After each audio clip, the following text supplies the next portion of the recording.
एक काम करते हैं, आप में से किसी के भी माइंड में कोई भी क्वेश्चन है किसी भी तरह का, तो वो आप इनसे पूछिए। मैं ये जानना चाहता हूँ कि क्या हम यूनिवर्स को जान सकते हैं कि वो कितना बड़ा है, या हम अभी तक जान पाए हैं?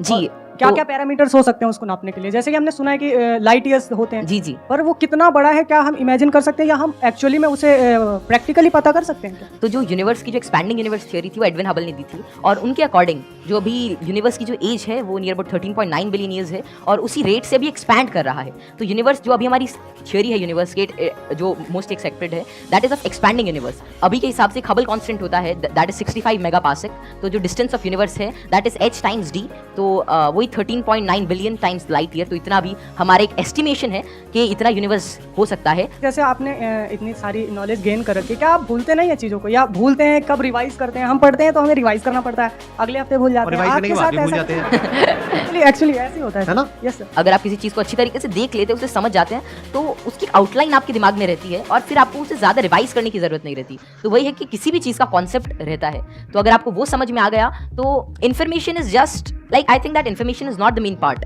If you understand the thing properly, फिर आपको वो सारी चीज़ें आसानी से याद रहती है, आपको कोई उसके लिए एक्स्ट्रा एफर्ट्स नहीं करने पड़ते। सर पूछे थे, बोल रहे थे ना कि मैं मैटर के बारे में स्टडी कर रहा हूँ, तो मैं ये जानना चाह रहा था कि जो इलेक्ट्रॉन प्रोटॉन है इनका मतलब सबसे पहले किसने बताया था इनके बारे में? तो इलेक्ट्रॉन की जो डिस्कवरी थी, तो यार 9th क्लास के एनसीईआरटी में मिल जाता है। तो जो इलेक्ट्रॉन की डिस्कवरी थी वो जे थॉमसन ने करी थी, और प्रोटॉन जो मिला था वो रदरफोर्ड के एक्सपेरिमेंट से हमने डिड्यूस किया था, और चैडविक ने मतलब जेम्स चैडविक ने जो बेरिलियम की मतलब रेडियो एक्टिव सोर्स से डीके को स्टडी किया, तो उससे न्यूट्रॉन के बारे में पता चला था। ये तो बहुत बेसिक क्वेश्चन है, कुछ अच्छा क्वेश्चन है कि जैसे चंद्र ग्रहण लगता है, सूर्य ग्रहण लगता है, तो उसका कैसे पता लगता है कि वो कब लगेगा और किस टाइम में लगेगा, या कितना उसका कैसे पता लगता है? ये तो पता है कि वो क्यों लगता है, बट इसका कैसे पता लगता है कि अब लगेगा, या कैसे उसका क्या होता है?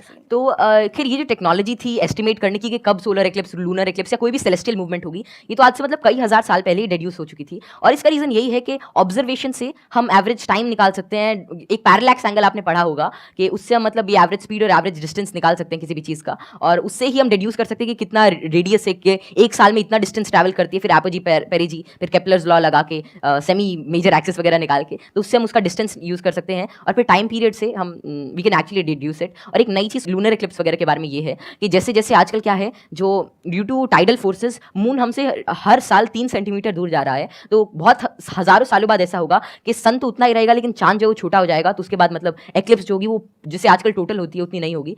Excellent ji, big round of applause for him.